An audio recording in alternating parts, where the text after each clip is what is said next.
Hi guys, this is Claire from Claire Creative. At the end of the year, I usually do an annual review.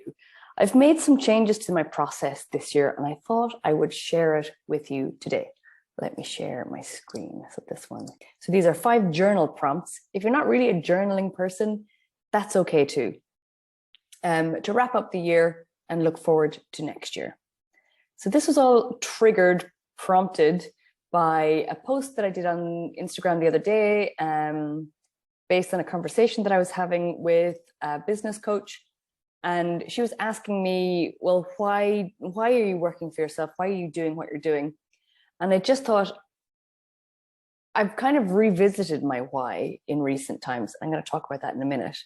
But basically, life is too short to have mostly bad days. When you're working in the corporate world, or if you just don't enjoy the work that you do, it takes up so much of your time. So you might as well love what you do because life's too short otherwise.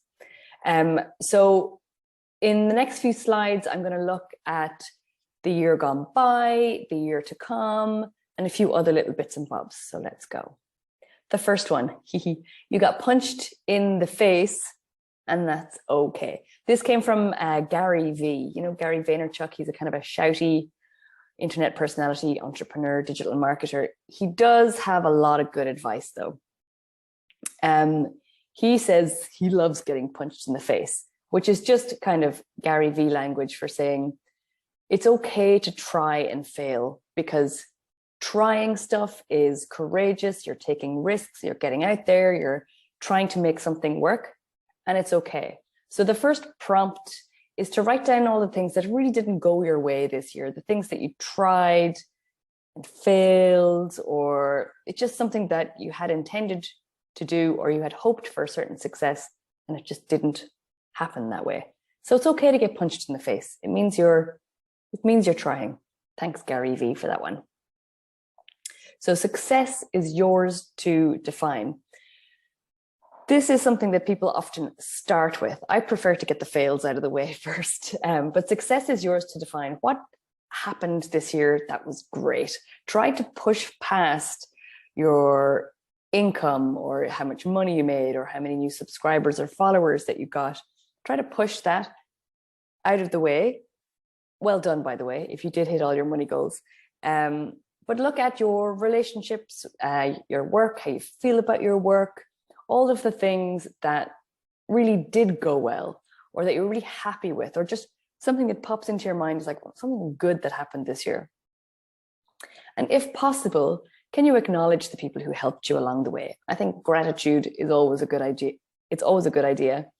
And I'd encourage you to either do a public post thanking them on social media, or maybe just send them a personal message to say, do you know what, your content really helped me out, or thanks a friend or a family member or anybody who's helped you with the things that you achieved this year. It's really nice to just express a little bit of gratitude and acknowledge the people who are helping you along your way.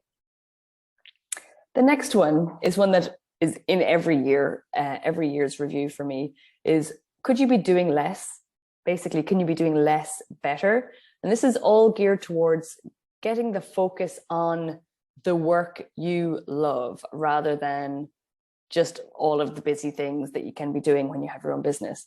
So look at the tasks that you do all the time, like admin stuff, or just the things that are just always on repeat. So every day, every month, every week, is there anything in that list? So, I mean, that might be a long list for some people. Is there anything in that list that you can get rid of, that you don't really need to be doing anymore, that you can outsource or automate, or just like basically stop doing? Because we do tend to get consumed with all of the things that we need to be doing to make a living online, or to make a living working for ourselves. And sometimes we can kind of get into the habit of doing things that really you don't need to be doing all of the things all of the time. So check into your list and make sure that everything that's on that list needs to be there. Is there anything that you can get rid of? I have a bunch of these that I could quote. A couple of years ago, I set up my Acuity scheduling account, which means that I was spending a lot less time over and back with clients in email, talking about well, when are we going to do this project? And does this date suit you? And can you send the payment?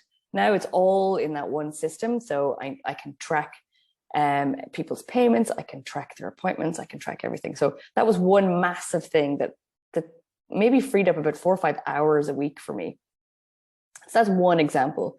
You can check the other ones on my Instagram. I'll not get into too much detail. The fourth one here is reconnect with your why. So at the time of recording, it's the end of 2021 and we're still in the pandemic. I don't know how much longer it's going to last. Nobody really knows. But reconnecting with your why, I think, is important right now because the world is quite a different place. Rules are kind of different as well. Can't move around as much. But is the reason you started still the reason you're going? So why did you start this? And is that still true today? Is that still driving you?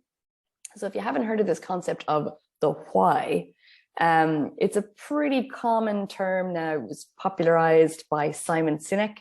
He did a TED talk, and it's, I think, one of the top 3 TED talks or most watched TED talks ever. So your why is really your purpose. What's different about you? What is the thing that drives you? Why do you get out of bed in the morning to do this?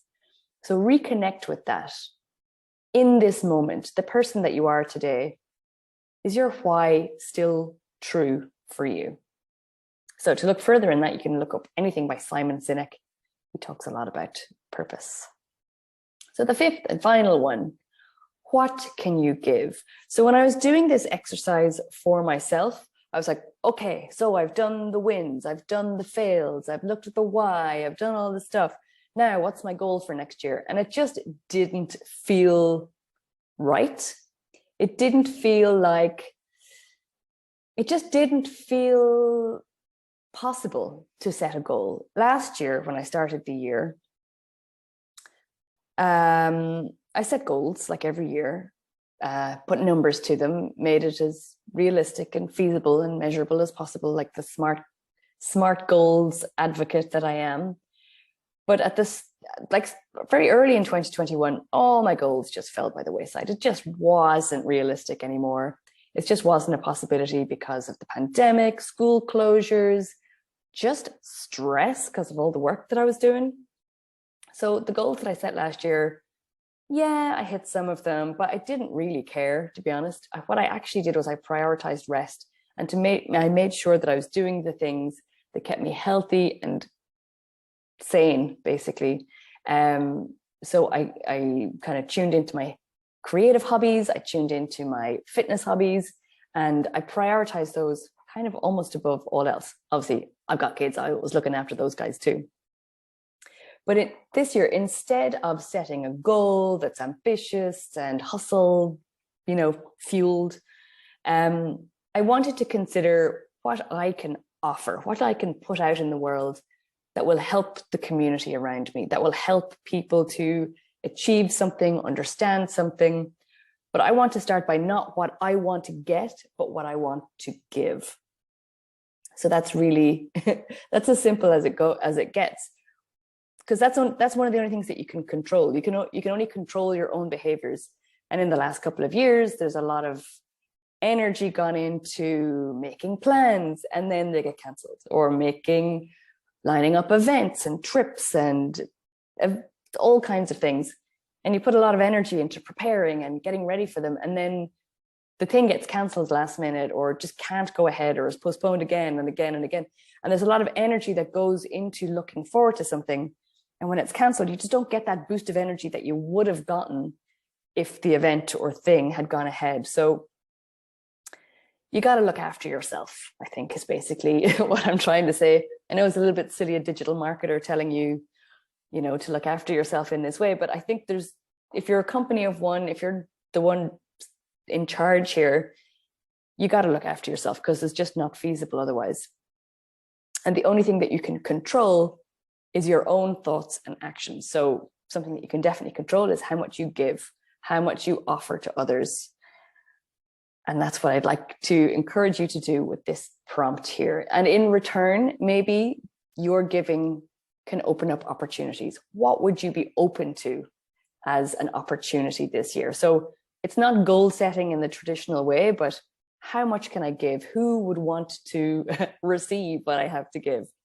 And position that as your goal rather than trying to win and achieve all the things. This is my opinion.